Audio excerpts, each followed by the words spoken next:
Off stage, please. Please welcome to the stage Christine J. Toretti, former chairman and chief executive officer, S.W. Jack Drilling Company. America understand exactly what you're about here.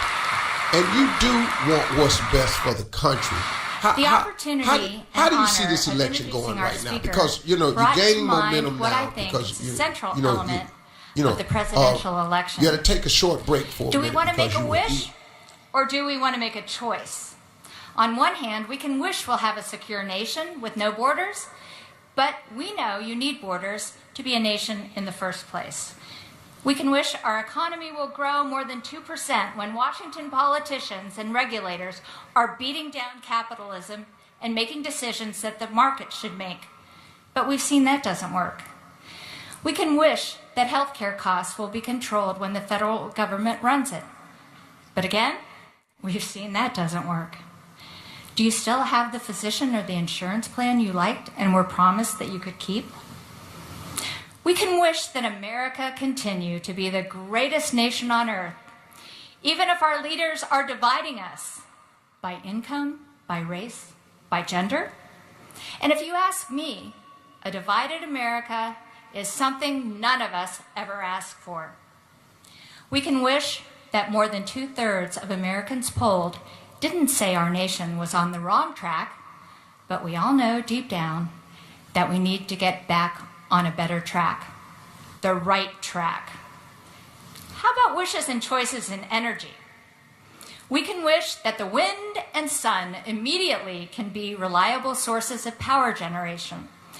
But ask someone who knows, and they'll tell you it's just that, a wish.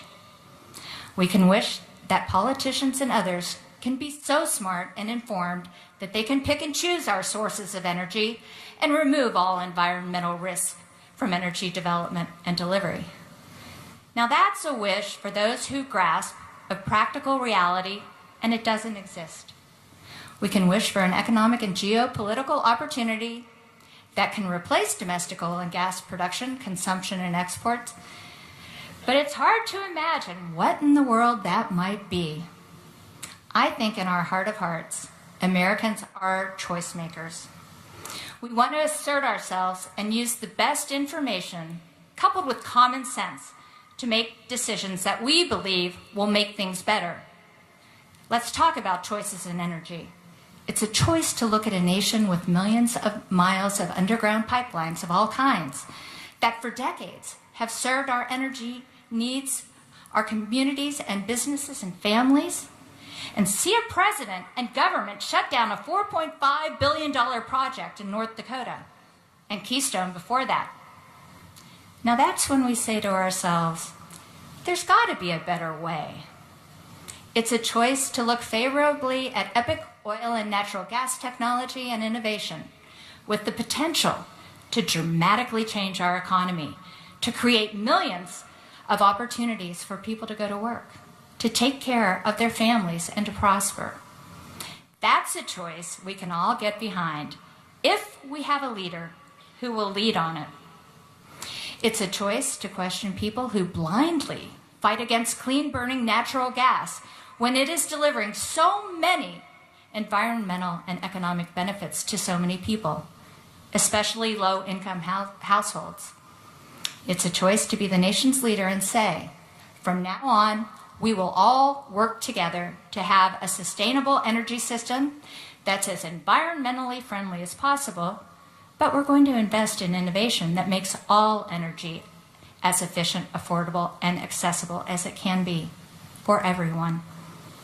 A leader who would respond to leave it in the ground by saying, leave your ideology at the door and let's look to science and to engineering, address the issues. We all have a choice to make in November. I think I've just begun to make it clear here today, as he will, why Donald Trump won't be wishing for a new direction for America. He'll be making choices that can make America great again. Ladies and gentlemen, the next President of the United States, Donald Trump.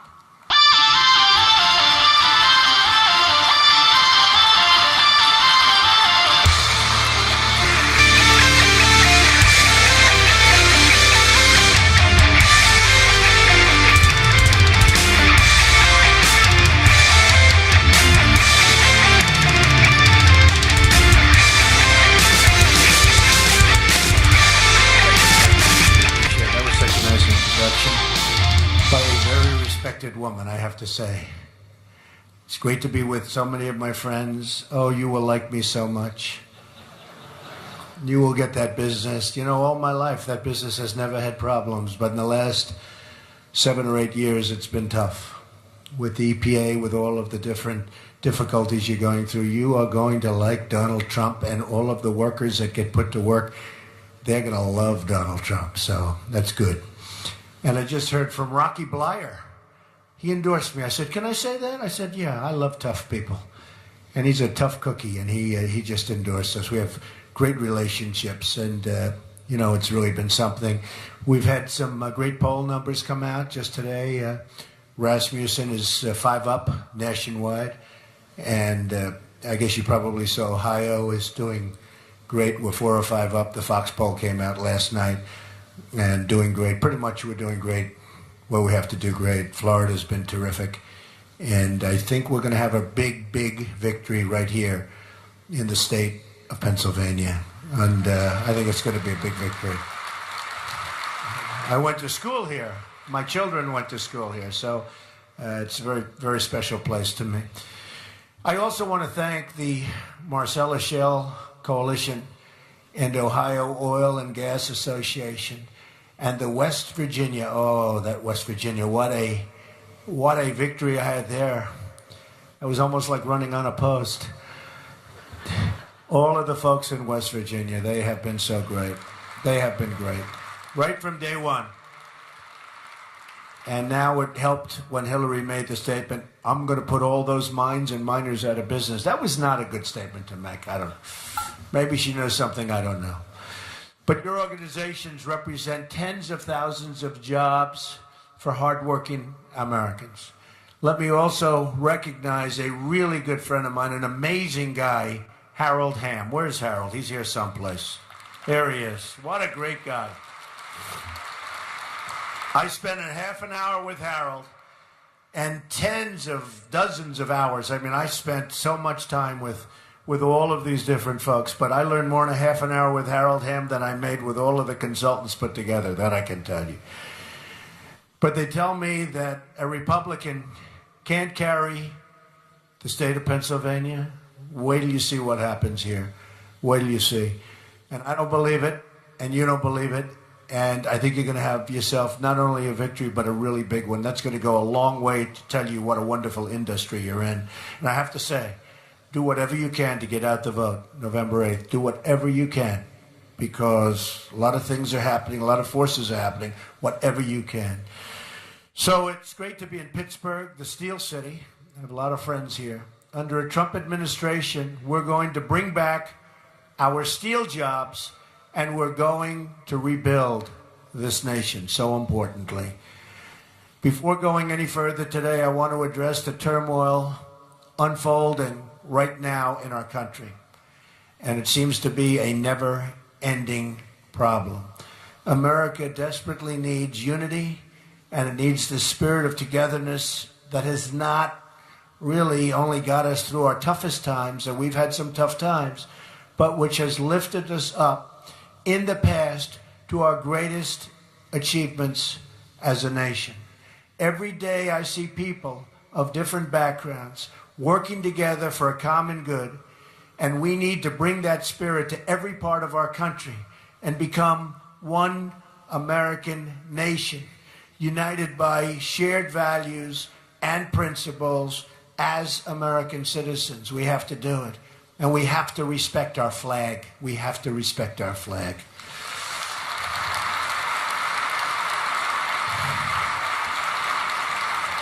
We all have to walk a mile in someone else's shoes, see things through their eyes, and then get to work fixing our very wounded country. I mean, we have some real problems, and we do have a wounded country. Many Americans are watching the unrest in Charlotte unfolding right before their eyes on the TV screens. Others are witnessing the chaos and the violence firsthand. Our country looks bad to the world, especially when we are supposed to be the world's leader. How can we lead when we can't even control our own cities? We honor and recognize the right of all Americans to peacefully assemble, protest, and demonstrate. But there is no right to engage in violent disruption or to threaten the public safety and peace of others. Every single American in our country is entitled to live in a safe community. The violence against our citizens and our law enforcement must be brought to a very rapid end. The people who will suffer the most as a result of these riots are law-abiding African-American residents who live in these communities where the crime is so rampant. It's their jobs, housing markets, schools, economic conditions that will suffer. And the first duty of government is to protect their well-being and safety. We have to do that. There is no compassion in tolerating lawless conduct. Crime and violence is an attack on the poor and will never be accepted in a Trump administration. Never, ever. Our job, thank you. Our job is not to make life more comfortable for the violent disruptor, but to make life more comfortable for the African-American parent trying to raise their kids in peace, to walk their children to school, and to get their children great educations. We have to cherish and protect those people. For every one violent protester, there are thousands of moms and dads and kids in that same community who just want to be able to really to sleep safely at night, to be able to walk on the streets, to be able to go to the grocery store. More law enforcement, more community engagement, more effective policing is what our country needs, and we need it quickly. Last year, we saw a 17% rise in violent crime in our 50 largest cities. Homicides are up nearly 50% in Washington, D.C., and more than 60% in Baltimore. More than 3,000 people have been shot in Chicago so far this year from January 1st. Can you believe that? Nationwide, approximately 60% of murder victims under the age of 22 are African American. This is a national crisis, and it's the job of the next president of the United States to work with our governors and mayors to address this crisis and save African American lives. Look at the example that we had in New York of Mayor Rudy Giuliani, who's been a tremendous person for me, a friend of mine for a long time, and a big endorser, big endorser. The policies he put into place ultimately brought down crime by 76% and murder in New York by 84%. Think of how many families these policies saved from the worst heartache imaginable. We need a national anti-crime agenda to make our cities safe again. We have to make our cities safe again. We will appoint the best prosecutors, investigators, and federal law enforcement officers in the country to dismantle the international cartels, gangs, and criminal syndicates. And I will stop the drugs from flowing into our country and poisoning our youth and many other people.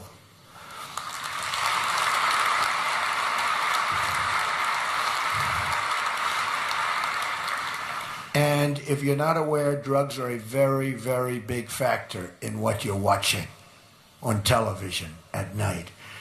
My administration will work with local communities and local officials to make the reduction of crime a top priority. Safety is the foundation of the ladder to American success. A great education and a really good paying job. We've lost so many of our good jobs to other countries. We're going to be bringing them back right here to Pittsburgh, to Pennsylvania. We're going to be bringing them back to Ohio. We're going to be bringing them back all over the country. They're coming back. They're coming back. These trade deals and the people, I think we'll have to have Harold Hamm negotiate a couple of trade deals for us, folks.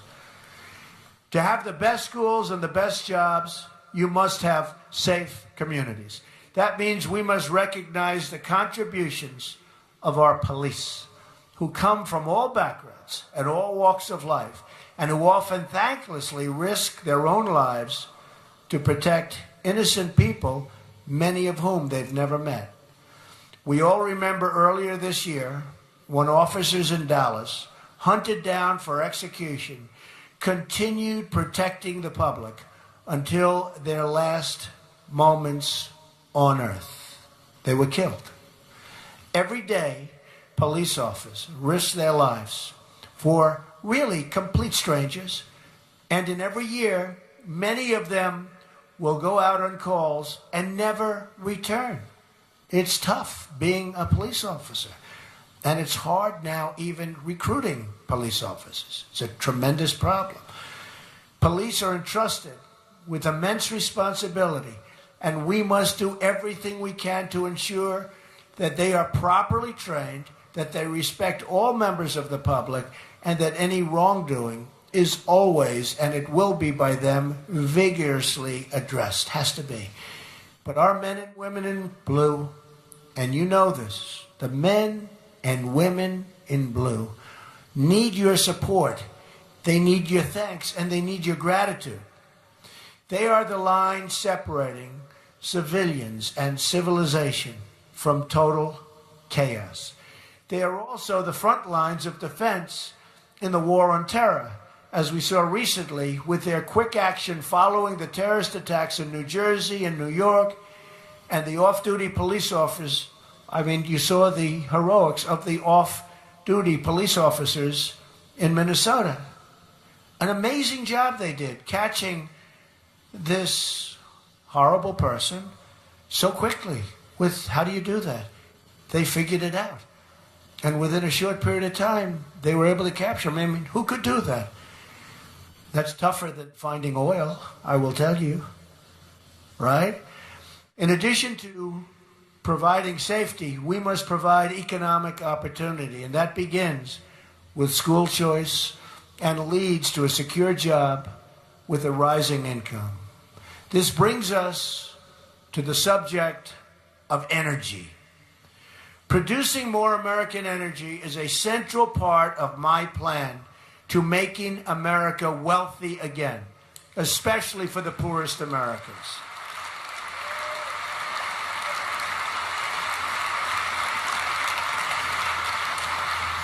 I knew I'd have to make that statement in order to get you guys a little bit enlivened. Well, you'll like the rest of what I'm going to say even more. America is sitting on a treasure trove of untapped energy. Some $50 trillion in shale energy, oil reserves, and natural gas on federal lands, in addition to hundreds of years of coal energy reserves. It's all upside for this country. More jobs, more revenues, more wealth, higher wages, and lower energy prices. I'm going to lift the restrictions on American energy and allow this wealth to pour into our communities, including right here in the state of Pennsylvania that we love.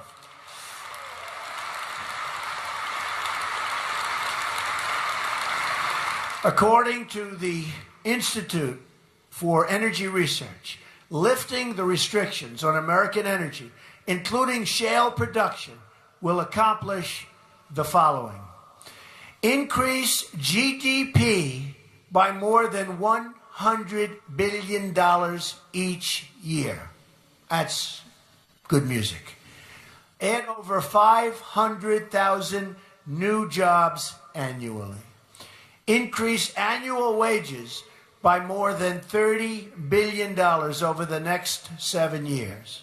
Increase federal, state, and local tax revenues by almost $6 trillion over 4 decades. Increase total economic activity by more than $20 trillion over the next 40 years. In addition, we will streamline the permitting process, which probably makes you happier even than when I'm going to say we're lowering taxes. The permitting process in your industry is a disaster. It's a disaster. Every friend I have in your industry, they tell me it has become horrible with the EPA. So we're going to take care of that. And all energy infrastructure projects, including the billions of dollars in projects held up by President Obama, billions and billions held up, creating countless more jobs for our country in the process.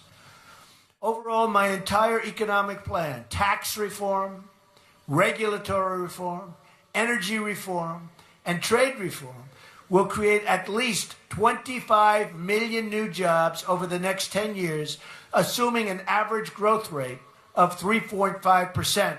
And I believe we can reach beyond actually 4% growth. Why not? And just so you know, when China does 7% or even 8%, it's a major panic in the country.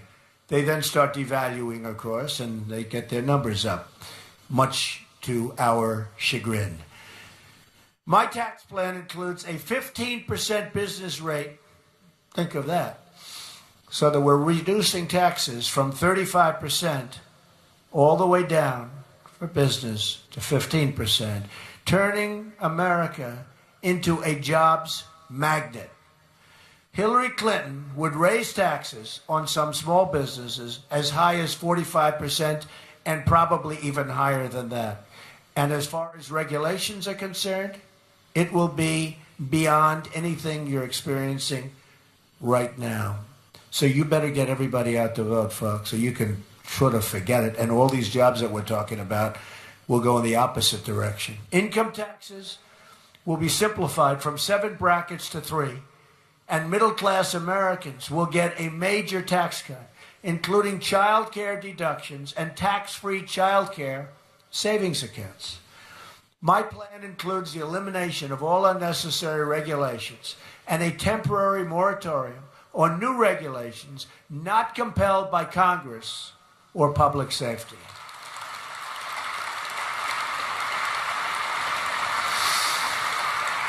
Overregulation is costing our economy $2 trillion a year. And I think probably no other business has been more affected than your business by overregulation.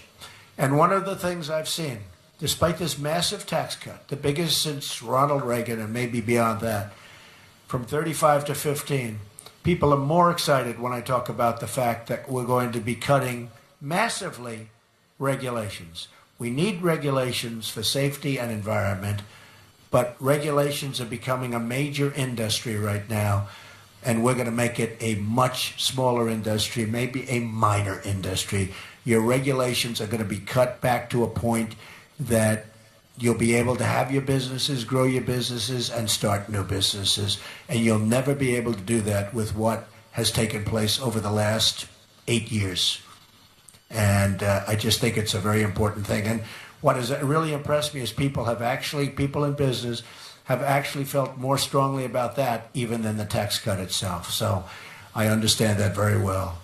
On energy, my economic plan unlocks our shale oil and gas and the energy technologies of both today and tomorrow.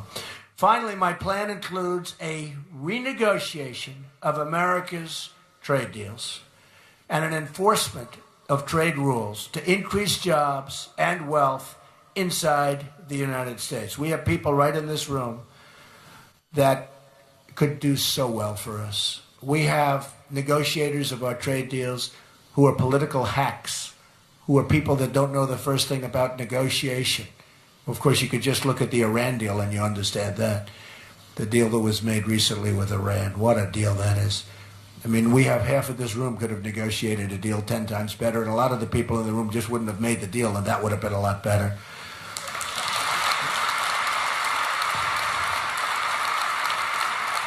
But they did something that you folks, even Harold Hamm, never saw before. We thought it was $400 million in cash. Cash. Not like a check. $400 million in cash. It was $1.7 billion in cash. And even you've never seen 1.7 in cash, right? We're talking about cash, Harold. Man. They had to take airplane, like this airplane. I don't even see how an airplane, even a big one, is big enough for that. I would like to see that someday, 1.7 billion in cash, but it had nothing to do with the hostages, right? Strong border controls will also protect our workers and save our budget trillions in the long term. It is perhaps the most pro-growth economic plan anywhere in American history. I think it is. Compare that to my opponent. She plans a $1.3 trillion tax hike, massive new regulations, and some of your industries sitting right in this room are out of business, the offshoring of American jobs, and the aggressive restriction of American energy production. Her plan will help only her wealthy donors and global special interests who benefit from the rigged system. And we are in a rigged system. Hillary Clinton wants to put the coal miners out of work, ban hydraulic fracking in almost all places, and extensively restrict and ban energy production on public lands and in most offshore areas. That's what she said. Remember, she said, we're going to put the miners out of work? This will produce devastation for states like Pennsylvania, Ohio, West Virginia, and so many others, where shale oil and shale energy and coal production are critical parts of the economy. And I go to the coal areas, and it's like devastation. And these are amazing people, unbelievable people. Her plan hurts states like Colorado, Florida, Virginia, North Carolina, and anywhere with access to either onshore or offshore energy resources. She also supports blocking the energy infrastructure that's needed to move our energy resources to the marketplace. According to the Wall Street Journal, overall, more than a dozen fossil fuel projects worth about $33 billion have been either rejected by regulators or withdrawn by developers since 2012 only, with billions more tied up in projects still in regulatory limbo. They won't happen either. Now, if I'm president, they'll happen quickly. I can tell you that. Happen very quickly. You'd be amazed how quickly they'll happen. Examples of energy transportation projects blocked or abandoned include an $850 million coal export facility in Washington, a $3 billion natural gas pipeline in the Northeast, and a $6.8 billion liquid natural gas export facility, among others, many others. Billions of dollars in private infrastructure investment have been lost to the Obama-Clinton restriction agenda, and many, many billions more to follow. The platform produced by Hillary Clinton's party this year also calls for a price on carbon. That's just political speak for a massive new tax on coal and shale production, a tax on American consumers. And it's very unfair to our country, and it makes it very unfair and very uncompetitive to do business with other countries. Very. It makes it so tough to compete with other countries. And remember, every energy dollar that isn't harvested here in America is harvested instead in a foreign country. Often foreign countries not very friendly to us. That not only means, so true, that not only means that we're sending our jobs to those countries, but it means that energy is being produced in foreign countries that lack our high environmental and conservation standards, which we want to keep. That is just one more reason why we should pursue the safe and responsible production of America's vast energy resources and reserves. We need an American first energy plan. It's going to be, from now on, America first.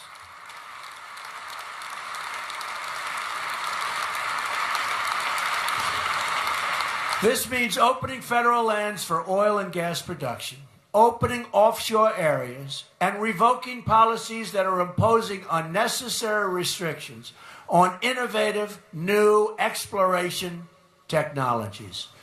The development of the Marcellus and Utica shale, and I know so well, I'm up in New York State. What a shame. What a shame. We'll fund it. What? You understand. There's probably one guy from New York over there. He's been trying to get at that stuff for about 20 years, and now his clap, he's barely making. Who's the poor guy that just clapped? You just stand up. Come on, give him a hand. Give him a hand. He's exhausted, but he's still there, right? Will fundamentally change the economic landscape of this region and our country, bringing extraordinary new prosperity to millions, more jobs, higher wages, a larger tax base, and dollars flowing into our country for a change instead of out of our country, which is typical. Hillary Clinton's war on energy will cost our economy $5 trillion at least. She's not only declared war on the miners, but on all oil and natural gas production. It's war, which supports 10 million jobs in the United States. And you people know it's war. It's going to be worse under her than it's been under President Obama. Access to low-cost liquid natural gas also supports the American chemical industry, which supports 40,000 jobs in the state of Pennsylvania. We have just begun as a nation to recognize our economic advantage that is made possible by shale energy. The shale energy revolution will unleash massive wealth for American workers and their families. At the same time, this energy revolution will produce new demand for American steel. And that means the steel workers will benefit. And the steel workers today are having a very, very hard time. That business is going down on a yearly basis. We are going to benefit the steel workers and the steel business.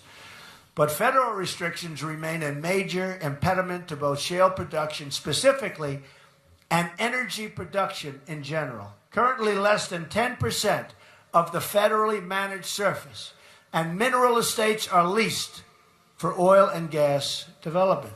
Almost 90% of our nation's offshore acreage is off limits to energy production. In many cases, there's absolutely no reason for that.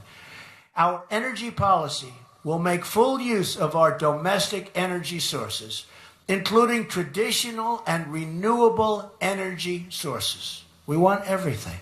That means we will end the war on coal and the war on our miners.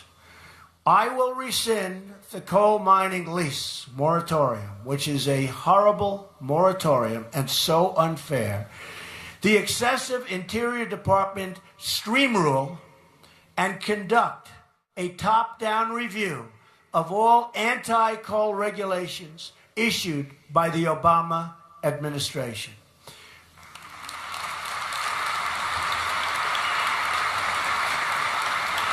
We will eliminate the highly invasive Waters of the U.S. rule and scrap the $5 trillion Obama-Clinton Climate Action Plan and the Clean Power Plan. These unilateral plans will increase monthly electric bills by double digits without any measurable improvement in climate whatsoever. Very unfair to our people and our workers. I will refocus the EPA on its core mission of ensuring clean air and clean, safe drinking water for all Americans. That's what we want. I believe firmly in conserving our wonderful natural resources and beautiful natural habitats. My environmental agenda will be guided by true specialists in conservation, not those with radical political agendas that are putting our country behind the 8 ball.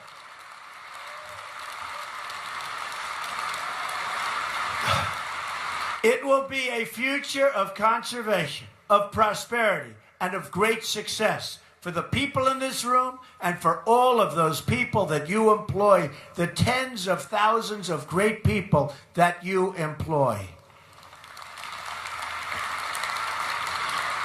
It will be a future of new technology, new innovation, and new solutions. It will be a future we can achieve together, beginning with a victory on November 8th. Get out and vote.